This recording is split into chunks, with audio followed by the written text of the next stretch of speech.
ASEAN Business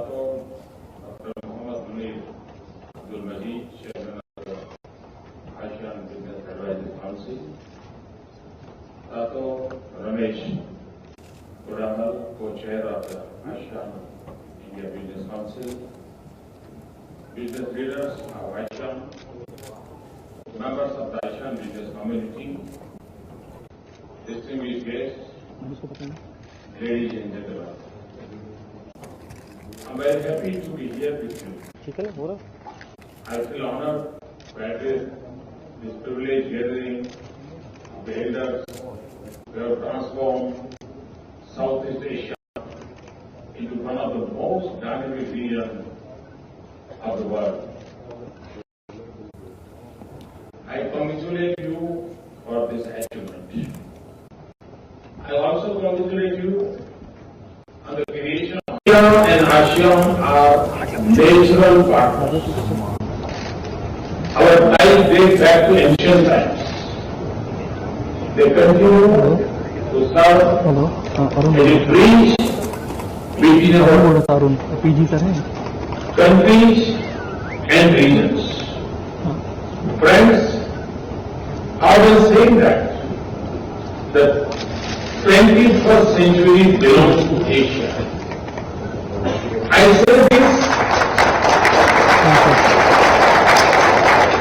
say this because of the track record of the ASEAN countries. Together, ASEAN's 10 member countries form an economic powerhouse. ASEAN has emerged as one of the largest economic zones in the world. Last 15 years have seen your rapid and yet stable growth. Your macroeconomic stability has been the main reason for our growth and stability in Southeast Asia. With good governance, futuristic infrastructure, and focus on new age technology, you have created excellence. In simple things like tourism, you have done miracles. Once again, I compliment the leadership and people of ASEAN countries for what they have achieved. When I analyze the ASEAN miracle, I find that small countries of ASEAN, China, both have done well. This shows that growth depends more on the spirit of the people rather than the size of population. I've had personal relations with many leaders of this region. I've also visited a number of places, number of times. Even as Prime Minister, my engagements with the ASEAN leadership started as soon as I took over. I met a member of ASEAN leaders in the last summit. My government took office nearly 18 months ago. The Indian economy faced serious challenges: a high fiscal deficit, a high current account deficit, a large number of stalled infrastructure projects, and a persistent inflation were among them. It was obvious that reforms were needed. We asked ourselves the questions: reforms for what? What is the aim of reform? Is it just to increase the major rate of GDP growth? Or is it to bring about a transformation in society? My answer is clear. We must reform to transform. In short, reform is not an end itself. Reform, for me, is just a way station on the long journey to the destination.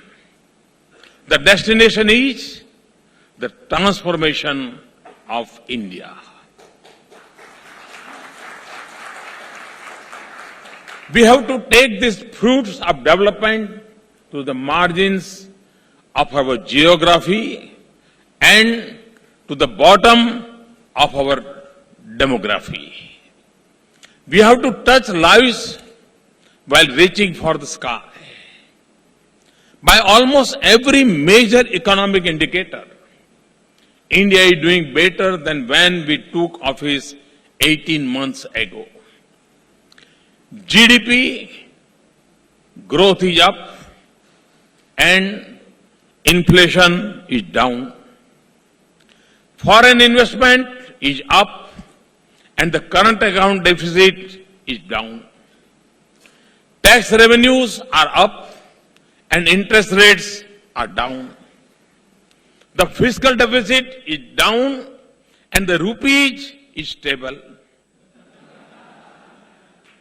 Obviously, this did not happen by an accident. And the world economy is not exactly doing well.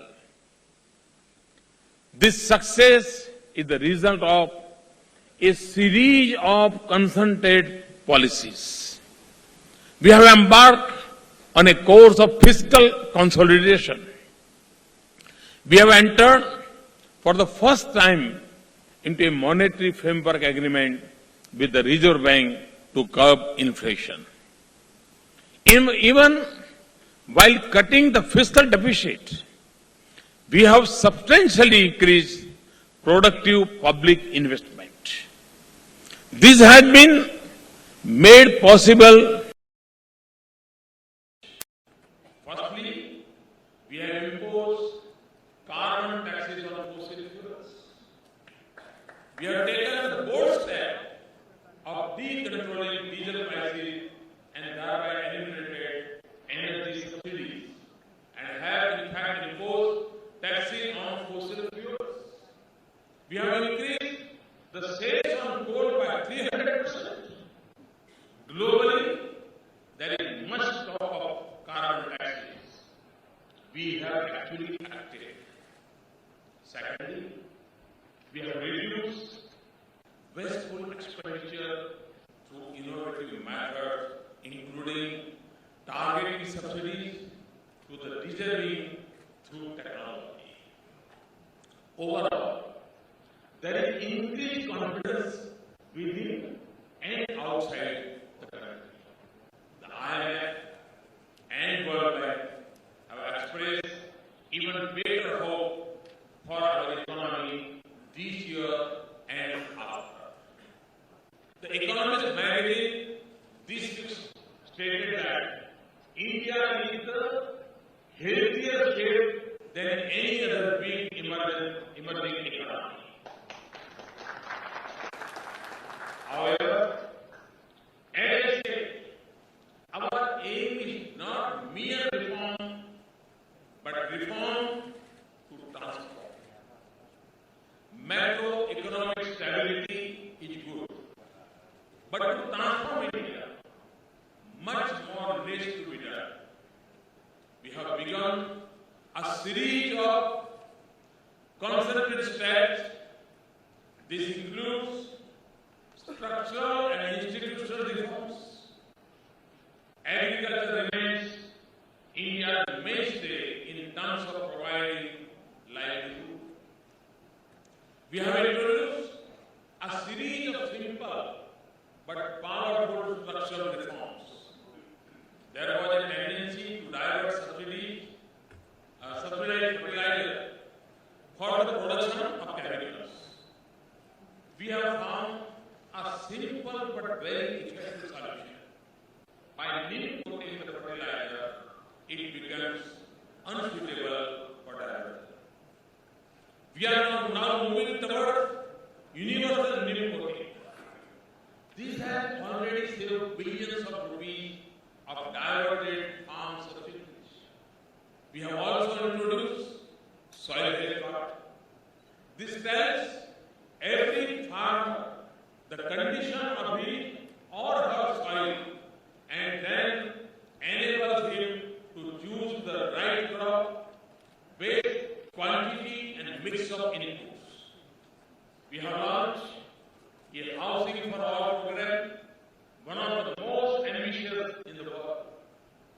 It involves building 20 million urban houses and 29.5 million rural houses, totaling nearly 50 million houses. While the program will make sure no Indian outlets, it will also generate a large amount of employment, that too mainly for the unskilled, the semi-skilled, and the poor.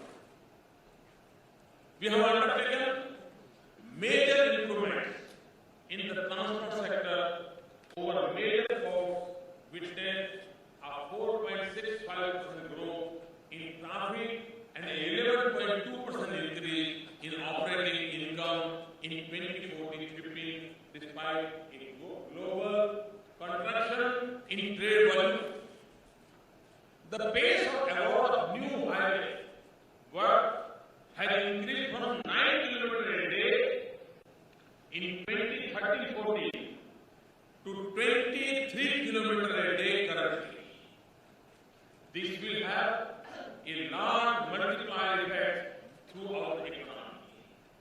We were committed to restore credibility in the process of allocation of natural resources. My government has intervened with legislative and administrative measures to improve the supply of critical inputs and raw materials. They include coal, other minerals, and spectra. The hallmark of this intervention in allocation through transparent auction. We started the Janata.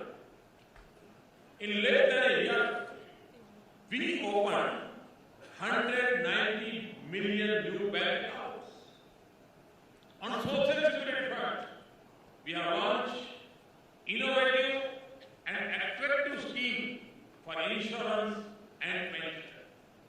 We have also set up Mudra Bank to fund the small traders who were unfunded so far. More than 6 million small traders have already availed the loans. While expanding the banking services, we are also taking steps to strengthen the banking system. Credible and capable bankers have been appointed to head banks. For the first time since banks were nationalized, 46 years ago, private sector professionals have been appointed in key positions. We have taken concerted action to revive stalled infrastructure projects.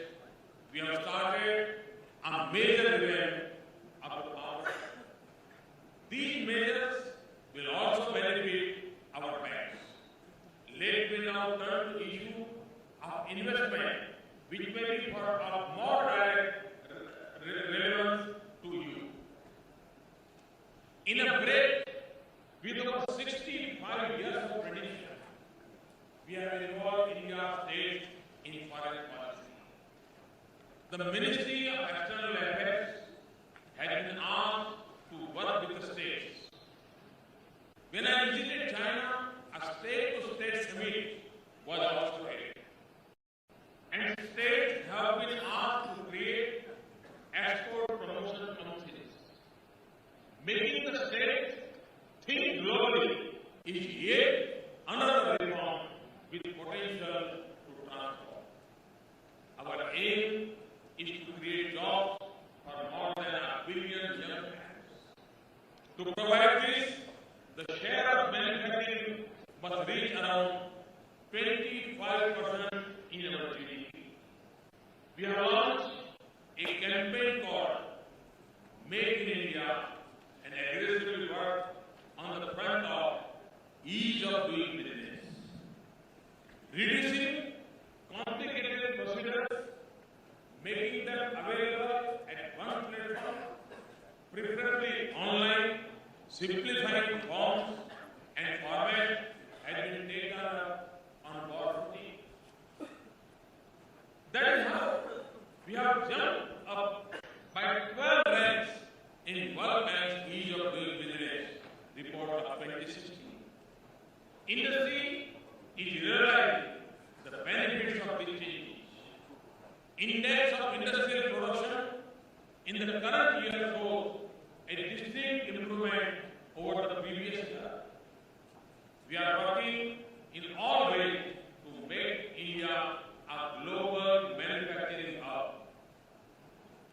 World-class infrastructure has remained a dream for India. Hence, our maximum focus is on building futuristic infrastructure. Be exercising tight control over unproductive expenditure, we have greatly increased capital investment by the public sector. To further augment such investment, we are encouraging the PPP model. We are also setting up National Investment and Infrastructure Fund, which will help us leverage public investments. We are also coming up with tax-free infrastructure bonds with a view of to broaden the corporate bond market and to provide long-term finance for infrastructure. We are eager to work with Malaysia, Singapore, and other ASEAN countries in this regard. As a result of initiatives, the sentiments for private investment and inflow of foreign investment have turned positive. Foreign investment is up 40%. India has been consistently ranked as the most attractive investment destination by several global agencies and institutions. India has also improved its untouched ranking of investment activities. Against 15 so far, now we are at 9th place. India has also jumped 16 places on the World Economic Forum's Global Competitive Index after 5 years of decline in the list. Moody's upgraded the outlook for India. Campaigns like Digital India and Skill India are designed to prepare the people to take part in the process. We have witnessed exponential growth in the number of startups in the recent past. To tap this energy fully, we have launched the Startup India campaign. We are aware of the interest of the global investor community in the potential that India has. In recent months, this interest has gone up. Therefore, to revitalize the flow of investment, we have launched the second wave of structural and financial reforms. We are trying to further open up the economy and introduce an element of predictability and stability in the taxation system. To give you some examples, we have allowed and enhanced foreign direct investment levels in key sectors, including insurance, defense, and railways. Now, most of these FTA sectors have been put on automatic approval route. We have also rationalized FTA policies in many sectors, including construction, plantation, and medical devices. We have now allowed composite caps for foreign portfolio investors in all sectors where FTA is allowed. Earlier, portfolio investments had a separate cap. We have greatly liberalized the licensing regime. To give you one example, we have taken out almost 60% of different items out of the licensing process. We have added retrospective taxation. We have notified the regulation for the alternative investment funds. We have rationalized capital gain tax for real estate investment trusts. We have also decided to defer the implementation of several anti-awareness the goods and service-led field in Bharatiya. We are hopeful of rolling it out in 2016. This will create a unified system of taxation across the country. We have drafted a new plan of support. Coordination of the company law tribunal to expedite cases is on the way. These are just a few examples. Almost on a daily basis, we are trying to remove bottlenecks that were affecting our growth process. Even early this month, we have taken very dynamic steps to further open up the economy for everyone. With this round of reforms, we are among the most open economies in the world. Going further, I want to assure you that India is committed to protect intellectual property rights of all innovators. We have taken several initiatives for transparency and online processing in IP administration. A comprehensive national IPR policy is expected to be expected by the end of the year. We are moving fast to make sure that our tax regime is transparent and predictable.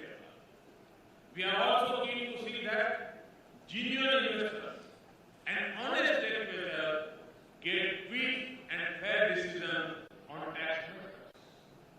Friends, India is a land of immense opportunities. To give you some examples, our 50 cities are ready for putting up metro rail systems. We have to build 50 million affordable houses. The requirement of road, rail and waterways is enormous. We have decided to go for renewable energy in a big way. 175 gigawatts. We have to do all this in a short span of time. Our democratic values and an air judicial system ensure the safety of your investments. We have set the tone of governance with a long-term vision and an open mind. We are particularly working to make India the easiest place to do business. Friends, most of the ASEAN economies have done their bit for Asia researchers. Now it is India's turn. And we know that our time has come. We are at a takeoff stage. I invite you to come and see the winds of change in India. Winds